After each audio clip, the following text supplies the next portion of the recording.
To what extent is water capable of picking up information? What does it perceive? And how does it remember it over time? The Aerospace Institute in Stuttgart has discovered a relatively simple way of making the structure of a drop of water visible. The researchers have had their efforts rewarded by insights into a very beautiful world. Each drop has a face of its own, unmistakable and unique. Why are the individual drops so different from one another?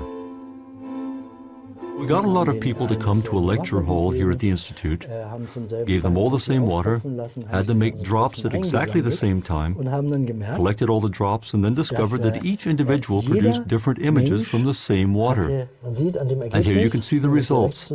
Here on the right you can see that the images of the individual students are different, but those made by a given student are all quite similar. This is the work of the first experimenter, this one here from the second, this from the third, and this from the fourth. Individually they can quite easily be reproduced, but you would never have thought that they were all from the same water, because when you compare the images from the different people, you see some big differences. Then we undertook experiments to find out whether things changed when we put something into the water. A real flower was placed in the water. A while later we took a drop of water, and here you can see one of the pictures. And you can see it in this picture. It's the typical image you get when you put a flower into water. You could recognize the flower in every single drop in this glass, of course.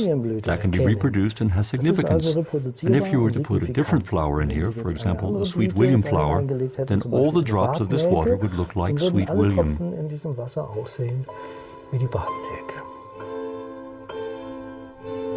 The statement that water has a memory practically changes our whole way of looking at the world, of course. Let's travel down the Rhine in the figurative sense. The water is flowing down the Rhine, picking up information everywhere it goes. So the water has more information at the mouth of the Rhine than it had at the source.